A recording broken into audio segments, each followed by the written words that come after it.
distintas cosas que están relacionadas. Entonces, ¿por qué cuando vos decís hay diversidad al interior del catolicismo? Sí, claro, pero ¿quién arma ese al interior del catolicismo? Ese al interior del catolicismo también lo armamos nosotros muchas veces, justamente diciendo, bueno, a ver, los católicos son este 70% o 80% que se definió como católico. Yo como analista estoy diciendo, a mí me parece útil con estas herramientas teóricas y esta perspectiva teórica clasificar a este 70% como católicos. Yo lo que digo es, como analista, ¿es tan útil? Para mí no, porque ahora quiero ver la mitad del vaso vacía.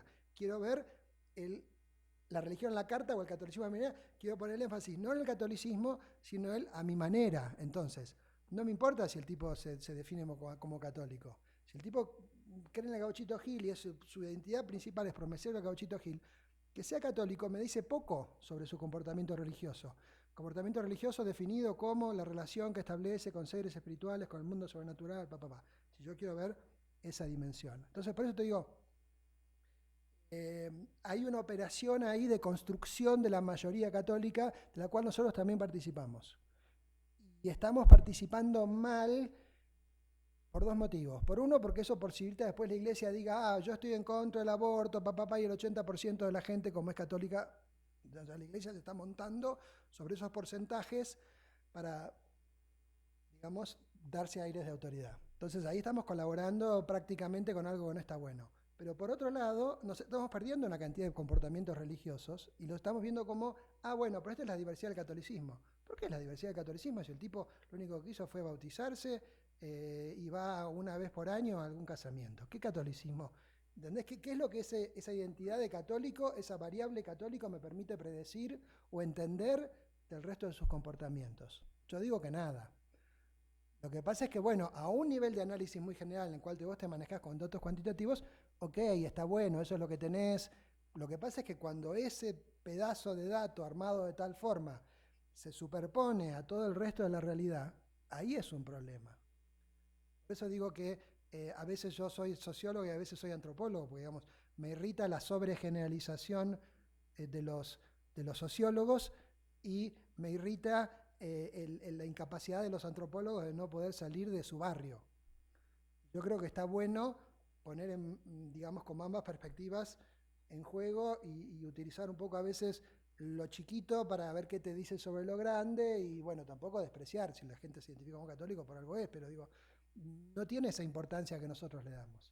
Yo de vuelta, no estoy diciendo cuando decís la gente cae, no es que yo quiero que la gente caiga porque no quiero reemplazar una cosa por otra, quiero decir principalmente, si miramos las cosas con otras definiciones, vamos a tener otros datos y vamos a entender otras cosas que ahora no estamos entendiendo bien. Y no me importa tanto lo que dice el Vieux-Leger o Bourdieu, porque a mí lo que me interesa es lo que dicen mis colegas, y entonces sobre todo muchas veces es la interpretación del Vieux-Leger, que seguro que es mucho más banal la interpretación que mucha gente hace del Vieux-Leger que lo que ella misma dice, porque yo lo he visto en mi país, o sea, yo he ido a conferencias de Vieux-Leger y ella es buena, y digo, y es interesante, y veo cosas que escriben colegas supuestamente inspirados en ella, y es como, no, que eso es como un achatamiento de la versión 1 a la versión ya 2, ¿no? O 3, y después vienen los alumnos y hacen la versión 4 o 5, con lo cual lo que una teoría sociológica se convierte en un cliché. Eso es lo que me irrita. No si tenía razón Bourdieu o el Vieux-Leger, porque digo, nadie tiene razón. Son cosas que uno usa de maneras mejores o peores. Entonces lo que a mí me irrita es el manejo cada vez más chabacano que se hace de tres verdades universales y también, si a los ingleses les parece que los franceses viaja mal, ¿por qué a los latinoamericanos nos parece que viaja bien?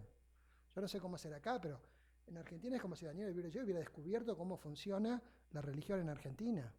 Felicitaciones para el Vieux-Leger, pero si veo que Grace Davis dice, no, mira, me parece que en Inglaterra no funciona. Si no funciona en Inglaterra, ¿por qué tiene que funcionar perfecto en Argentina? Está describiendo un supuesto pasado que no es así. Ese es el tema. Son teorías más generales. Está hablando de la religión, de la modernidad, no está hablando de lo que pasa en Argentina. Entonces sí, cuando vos vas a los estudios concretos, te muestran una diversidad, pero cuando la gente vuelve a la explicación general, cae en el cliché de la explicación general estereotipada, de moda. Es complejo porque digo, no es solamente un tema de de la academia central y la academia periférica, sino también de los usos a veces medio fáciles. Y además esto, ¿por qué si hay franceses o belgas que están opinando diferente? ¿Por qué no usamos 4 o 5 franceses? 2 ingleses y un americano. La francesa. Ese es el tema. O sea, cuando al final es como un predicador y el profeta, ¿viste? No es así. Cuando uno usa la teoría, porque Weber dijo esto. Pará, no es la Biblia, no somos pastores. Weber dijo esto hace X años y lo dijo para tal contexto, influenciado él por su propio, usemos lo que nos sirve y lo que no nos sirve, ¡puf! No es la Biblia, no estamos citando a la Biblia y si lo dijo Weber, lo dijo Durkheim. No, pero magia es esto, porque ya lo dijo Durkheim. ¿Y a mí qué? No, o sea, está bien, hay que prestarle atención, pero no, es porque si no soy un pastor pentecostal diciendo el versículo tanto y no sé qué. Yo estudié un bandista, no estudié pentecostal. Digamos, entonces, si quieren hacer una ronda, ¿no? Sí. Ronda de unas, no tenemos micrófono. Ah, sí. 4 a lo que...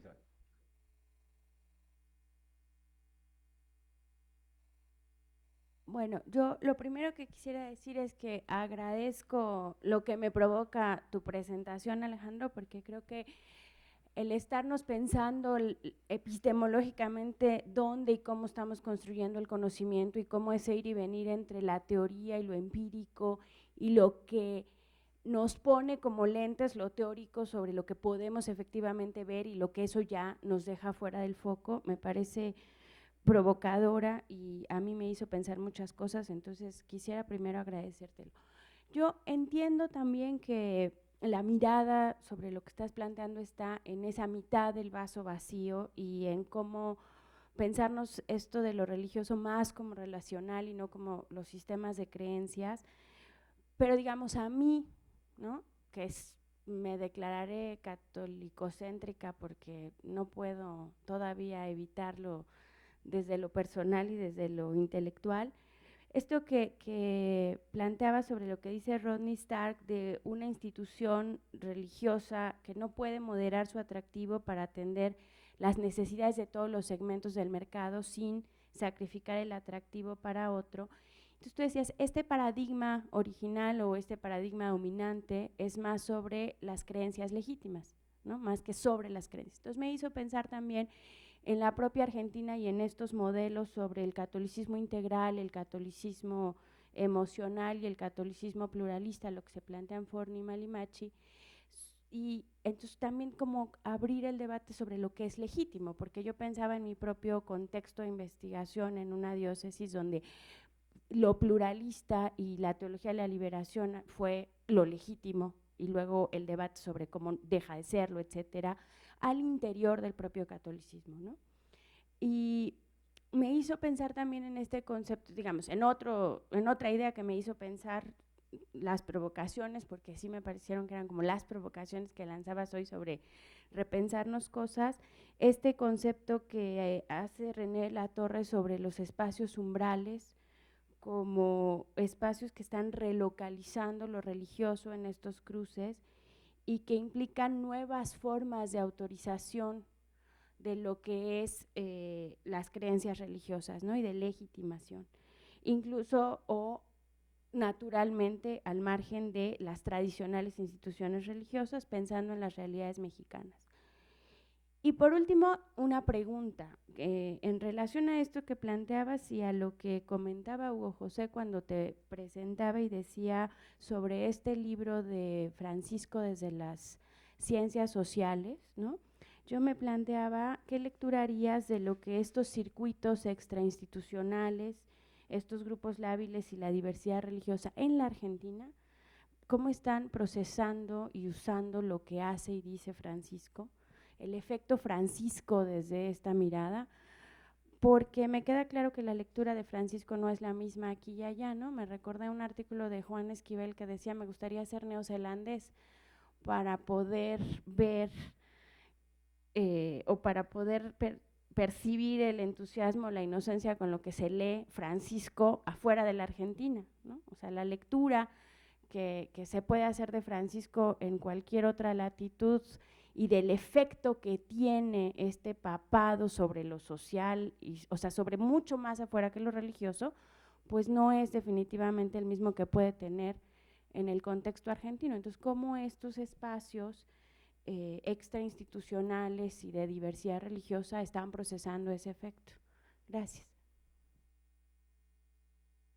¿Contesto?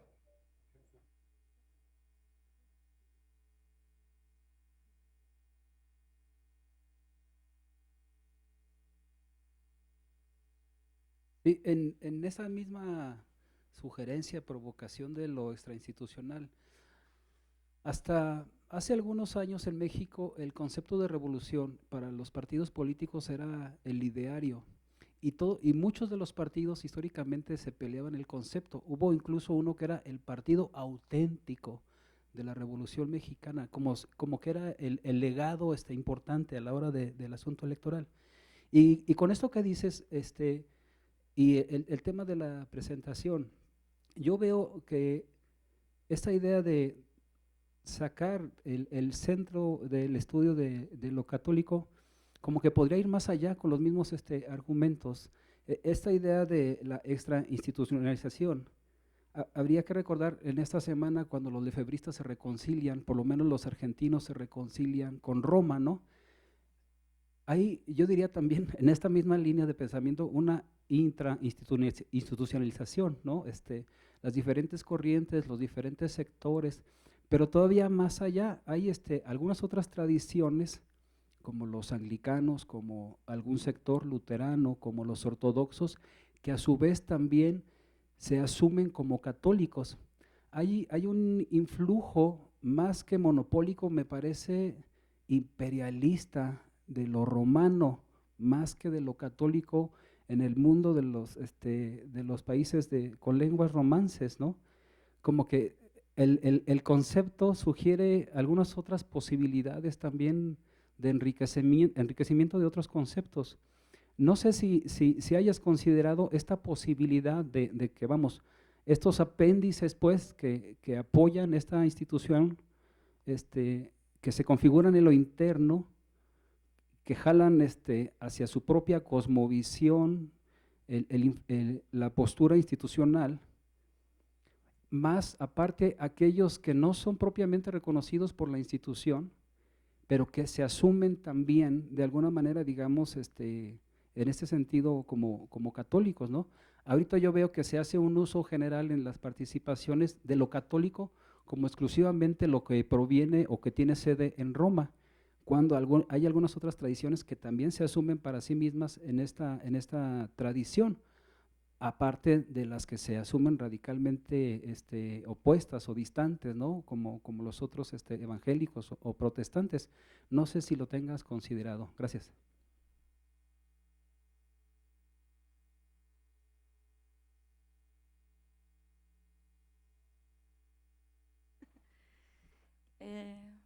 Hola, pues muchas gracias por las excelentes participaciones. La verdad este seminario me ha gustado bastante, he aprendido y he enriquecido mis conocimientos que he visto en la facultad. Pero sí, o sea, es chocante lo que se está exponiendo y precisamente esto me hace hacer como una reflexión sobre la ciencia que estoy estudiando, no precisamente como una sociología, la sociología, pero si algo tiene indispensable la sociología es que se puede reflexionar a sí misma, es autorreflexiva. Y en esta lógica, pues bueno, yo creo que la legitimación de cualquier discurso intelectual pues se va haciendo excluyendo, ¿no?, a las partes menores. Estos paradigmas que se hacen, ¿no?, dentro de lo que se estudia como monopólicamente en la sociología de la religión, que es la religión católica, y excluir a estos pequeños grupos o sectas que pues detesto la categoría que se les da, pues precisamente es para legitimar, ¿no? O sea, se ve el estudio de las mayorías y estos paradigmas que se crean pues también son parte, ¿no? Nuestra ciencia no, a pesar de que se debería de ver desde el objetivo, pues tiene bastantes subjetividades, ¿no? O sea, la ciencia no puede estar distanciada del Estado. Y, por ejemplo, el hacer legítimo este discurso o el estudiar, por ejemplo, la religión católica, pues tiene muchas relaciones hegemónicas de lo que implanta el Estado, o lo que el Estado dice respecto a que la religión es la religión católica, y mucho más en el continente americano, cuando es un continente que fue conquistado bajo esta ideología. Recuerdo una entrevista que se le hizo a Juan Rulfo, que le preguntaron, bueno, ¿y tú qué religión practicas? Y él contestó, bueno, yo soy católico por herencia. O sea, no es de que practicara ni nada, fue cosas que se nos fueron implantando, al igual que la mayoría de nosotros. Generalmente, puedo hablar por la mayoría de las personas que he conocido, sus padres o demás personas, pues practicaron la religión, y aunque no van, por ejemplo, a misa, pues siguen siendo católicos, y cuando le preguntan en su entrevista de trabajo ¿qué religión eres? Pues soy católico, aunque no lo practiquen como tal. Pero precisamente bajo este cliché del que hablaba, ¿no? de la teoría social, pues creo que la legitimación de este discurso de estudiar a lo católico, pues es lo mismo. A final de cuentas, yo sí creo que la mayoría de las personas, bueno, yo lo veo como estudiante de segundo semestre, ¿no? Que les dicen, bueno, quiero estudiar sociología de la religión, y se van solamente hacia la católica, excluyendo a los demás sectores y entendiendo desde esta cosmovisión. Es, por ejemplo, como decir, esta categoría súper mal hecha de los países subdesarrollados, aspirar a ser países desarrollados. Si todos los países subdesarrollados fueran desarrollados, como Estados Unidos, pues se necesitarían 9 planetas, ¿no? Porque ni siquiera se podría sostener con los propios recursos. Entonces creo que esta legitimación de hacer este monopolio del catolicentrismo, pues es también para legitimar a la ciencia o al discurso que se está abordando desde ahorita dentro de los científicos sociales que lo están viendo. Entonces es como una crítica que yo le haría a mi propia ciencia desde la perspectiva de que yo soy un estudiante, ¿no? O sea, ni siquiera todavía tengo pues el nivel teórico o abstracto que pues ustedes tienen, pero es la visión que a mí me da. Bueno, esa era mi participación. Bueno, buenas tardes. Antes que nada, pues igual quisiera agradecer la aportación de los tres, principalmente de Alejandro. Bueno, escuchar su participación y su ponencia me hizo en verdad a regresar a una especie de viaje. Bueno, antes un pequeño preámbulo porque va ligado un poco a mi comentario. En Semana Santa tuve la oportunidad o la posibilidad de ver o de vislumbrar un ente religioso, bueno, vamos, un fenómeno religioso, porque ente se oye así como bien fantasmagórico y no va por ahí. Un fenómeno religioso en Mérida, Yucatán, en el pueblo de Valladolid, pueblo mágico, en un monasterio. Ahora mismo no recuerdo el nombre, estuve tratando de hacer cabeza, pero no me llegó el nombre.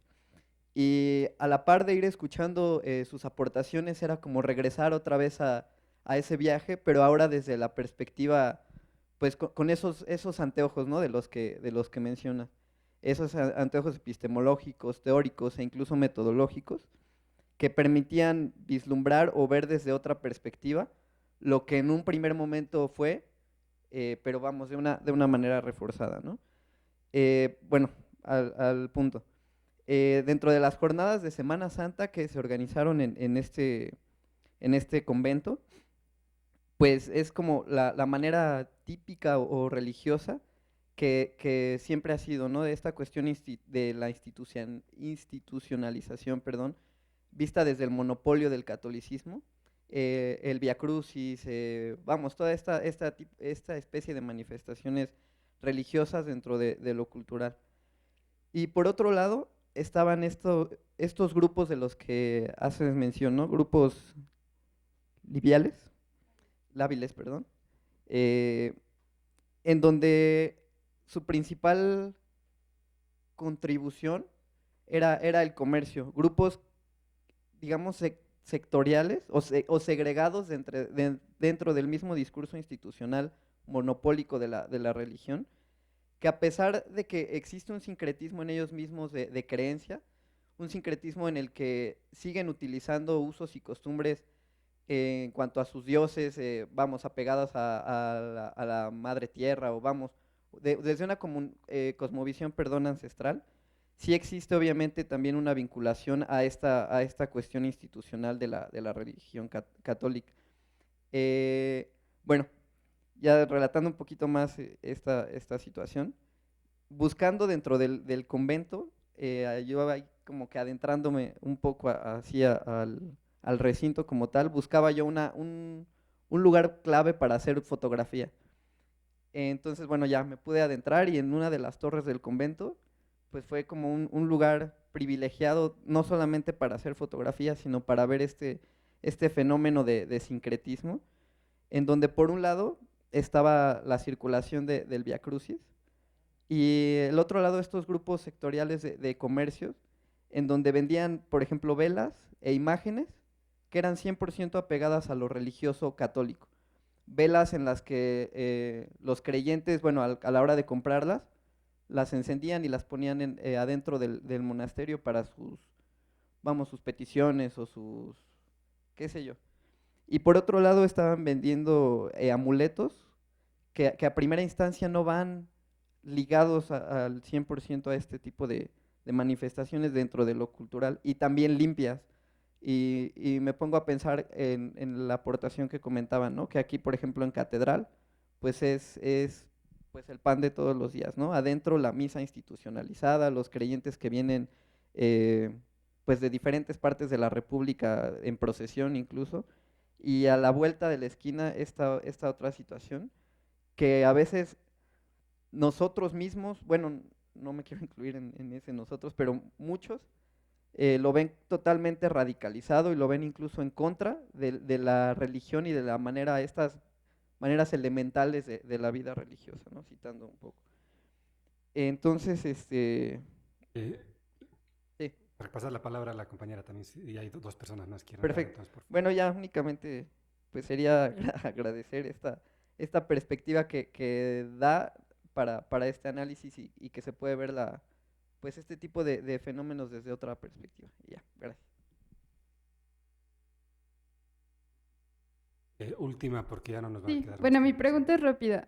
Para Alejandro, cuando hablabas de la diversidad religiosa en Argentina y de estos estigmas que hay hacia diferentes grupos, pues nada, me gustaría saber cómo, si esta reacción se ha ido transformando, este ejemplo que ponías de la persecución hacia las adivinas a principios del siglo XX, ¿ha sido más violenta, redujo, solo son como estas expresiones que nos pasaste en los medios, son comentarios que hace la gente como en lugares públicos? Porque justo me viene a la cabeza el ejemplo de Chiapas, ¿no? Y la diversidad religiosa, ¿no? Que existen grupos de indígenas desplazados porque no siguen la religión hegemónica, o bueno, el tradicionalismo. Entonces, sobre todo es eso. Esta reacción esta reacción del catolicismo hacia los otros grupos, ¿cómo es que se ha transformado en Argentina? Es todo. Gracias. Por la palabra, Alejandro, porque... Ok, bueno, voy a contestar la última primero porque es la más corta o la más fácil quizás. Yo creo que en Argentina en general hay un pasaje de un control estatal a un control social, o de una regulación, para no hablar de control, porque control es una palabra media fuerte, una regulación estatal a una regulación social. Entonces, si antes era la policía y el Estado, digamos, que reaccionaba contra todas estas manifestaciones, ahora son más los medios y determinados grupos sociales. Pero el Estado también puede intervenir, porque de hecho, digamos, por más que el Estado argentino tenga una cierta posición sobre la libertad religiosa, la policía después va a actuar de manera diferente si esta persona es un devoto de San la Muerte o no. O si esta casa es un templo católico, o si es un templo evangélico, o si es una parroquia. Entonces, si hay un crimen en algún lugar, cerca de alguno de esos tres lugares, va a ser diferente. Si es un crimen en la esquina de la parroquia no tuvo nada que ver. Si el crimen es en la esquina del templo de Umbanda, seguro que los umbandistas algo tuvieron que ver. Entonces, por más que es una regulación principalmente social, también se meten agentes del Estado, la policía, o esto que yo decía, que de repente en tribunales, en un juicio, la tenencia del hijo la puede ganar el católico y no la umbandista. Entonces, por más que a un nivel estatal discursivo hay libertad religiosa, somos todos iguales. ¿Tá? Digo, de manera general, a lo que ustedes están diciendo, creo que el tema del poder es un tema importante. O sea, el tema de la Iglesia Católica tiene poder. O sea, tiene más poder social que más poder sobre la conciencia de las personas. Creo que a eso quise referirme más que nada. La Iglesia Católica tiene menos poder, paradójicamente, diciendo cómo tenés que relacionarte con el mundo espiritual. Tiene menos poder para eso que más poder social. ¿Sí? Eso para mí es lo que no estamos viendo suficientemente los sociólogos y antropólogos. Que las personas creen cualquier cosa. Y eso es lo que todavía nosotros no entendemos bien, porque estamos viendo siempre desde el punto de vista del vaso medio lleno. De vuelta, catolicismo a mi manera, bueno, pero son católicos. Hay un sindicalista argentino que una vez dijo, acá en este país teníamos que dejar de robar por 2 años. Y como que con eso se solucionaba todo. Yo creo que tenemos que dejar de usar la palabra catolicismo por 2 años y empezar a estudiar las cosas desde otro punto de vista, y por 2 años íbamos a tener una cantidad de... Dejar de presuponer que todo el mundo es católico y que toda la diversidad está dentro del catolicismo, salvo que uno quiera efectivamente estudiar el catolicismo, entonces sí, estudio grupos católicos, bueno, ok, la diversidad obviamente va a ser mínima, pero si yo estoy hablando de la sociedad en general, ahí es donde digo, reivindico la presencia de la diversidad, sobre todo en la vida de las personas y en la forma de las personas de relacionarse con... Es como creer, y los censos tienen, digo, hay toda una serie de literaturas críticas sobre los censos, ¿no? Los censos como formas de homogeneizar la población, formas casi de gubernamentalidad, de construcción de la nación de formas determinadas. Ahora, nosotros nunca hacemos ninguna reflexión parecida con la parte religiosa y los censos, o la parte religiosa y las encuestas que hacemos, que también son operaciones homogeneizantes y quizás hasta creadoras de hegemonías. Y acá digo, estoy diciendo cosas que a lo mejor no dije antes y que a lo mejor las pensé hoy a la mañana, porque digo, uno empieza a radicalizar las cosas y las radicaliza, ¿no? Pero hay algo, digo, yo creo que somos cómplices hasta cierto punto de que un obispo pueda decir, o que Francisco antes, pues ahora ya se hace buenito, pero digamos, es obvio que, pero no por nada, pero eso también es interesante, y es a lo que va el libro también, cómo Bergoglio se transforma en Francisco, que no es solamente un tema de la iglesia, y de si va a tener efectos, muchos de mis colegas que estudian en el campo católico, bueno, se enrollan con eso, está bien, ese es su rollo y es su interés, si va a ser o es un lobo disfrazado de oveja, o si es liberal o si es reformista, ese es un nivel de análisis. Pero en Argentina ese es un nivel chico de análisis, porque digamos, la sociedad argentina está haciendo de Francisco lo que hizo con Maradona, lo que hizo con Gardel, porque es casi como una necesidad de la sociedad argentina, así como construimos nuestra identidad colectiva de argentinos, digamos, en base a personas extraordinarias. Entonces, como siempre colectivamente nos fue horrible, entonces la única forma de decir la excepcionalidad argentina es decir, no, pero estaba Borges, pero está Gardel, pero está Maradona, pero está Messi, y ahora está Francisco. Y lo bueno de Francisco es que es un héroe, como digo, un héroe cultural mínimamente transgresor, que eso nos gusta a los argentinos, porque si no fuera muy si fuera muy transgresor se transforma en Maradona, si no es nada transgresor se transforma en Messi, y Messi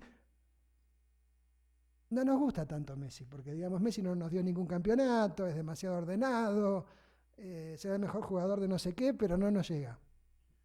¿Sí? Y estoy hablando en términos ya porque es eso, digamos, es como la cultura argentina y la sociedad argentina está procesando una cantidad de cosas. Por eso digo, la religión es importante, el catolicismo es importante, pero digamos en maneras muy diferentes a las que las pensamos hasta el momento.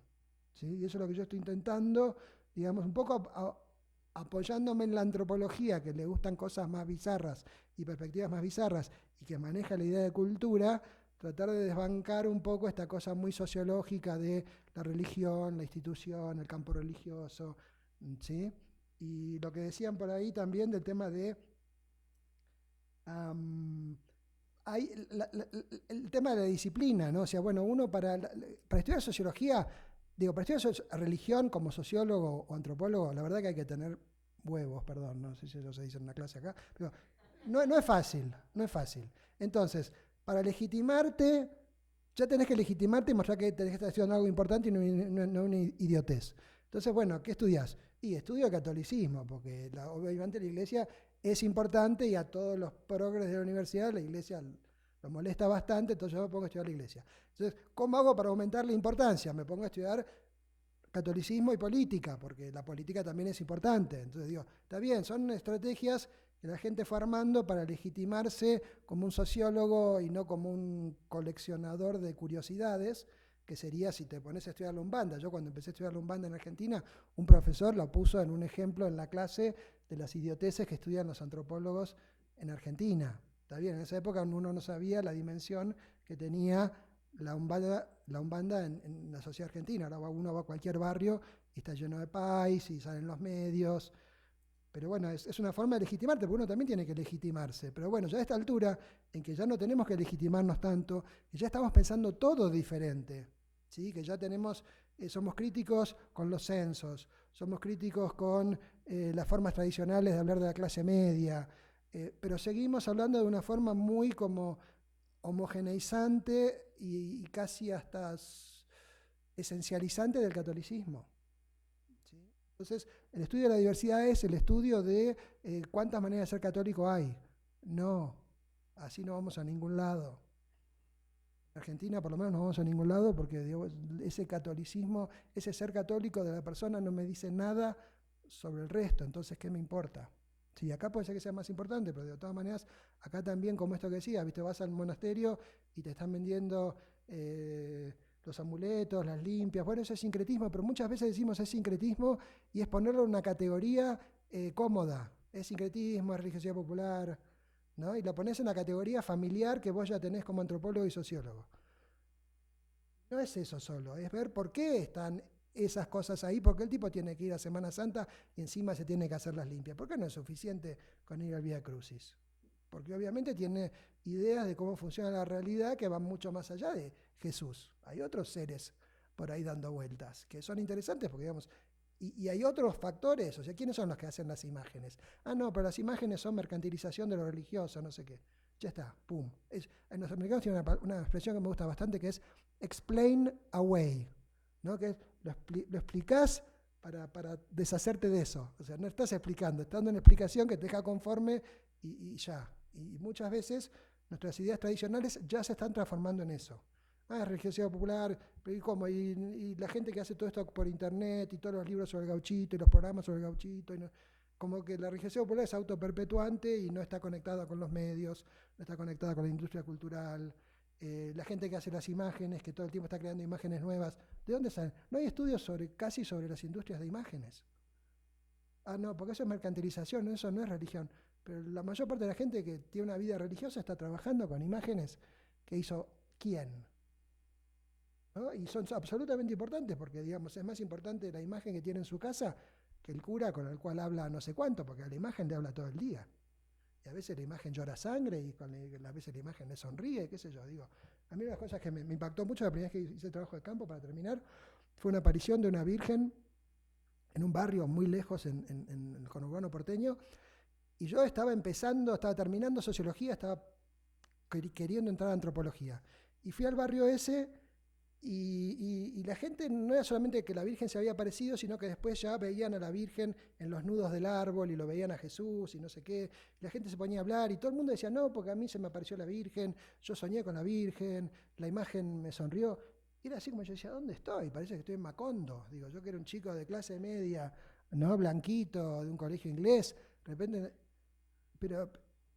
Y ahora, 20, 30 años después, estoy entendiendo un poquito más cómo es esto de Macondo. Sí, es Macondo, expliquémoslo mejor, no es solamente, la iglesia, la Virgen María se apareció y qué bien. No, es toda esta forma de ir inventando y cómo la ves y en el nudo y todas las experiencias. Por eso me gusta la definición de Orsi, porque digo, es eso, la gente está llena de anécdotas que no tienen que ver con lo institucional, tienen que ver con los familiares, con cuando le rezó a la Virgen, con cuando hizo esto. Esas presencias, esas potencias en la vida cotidiana, no la estamos viendo porque estamos pensando en términos de instituciones y todo lo que viene de arriba para abajo, ¿no? Y lo que dijiste vos de los grupos católicos, de los grupos que se identifican como católicos, bueno, eso no sé si sé mucho de eso, pero digamos, tiene que ver de vuelta con el prestigio social de la iglesia. Todo el mundo quiere ser católico, nadie quiere ser otra cosa. Y hay que tener de vuelta muchos huevos para ser un bandista. Es como hace X años que había que tener muchos huevos para ser gay o para ser ovarios para ser lesbiana. Digo, ahora es más fácil. No tan fácil, pero es bastante más fácil. Pero sigue siendo difícil no ser católico. Entonces, claro, sí, somos todos católicos. Ahora, después hacemos cualquier otra cosa. Entonces digo, como sociólogos y antropólogos interesados en la religión, prestemos la atención al vaso medio vacío porque está muy vacío. Estoy diciendo vaso medio vacío porque no quiero ser tan provocador. Es más de medio. Bueno, gracias.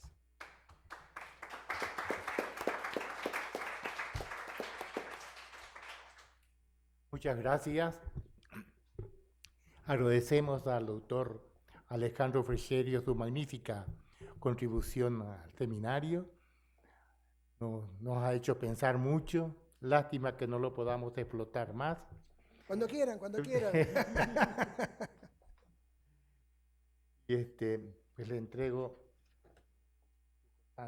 Muchas gracias.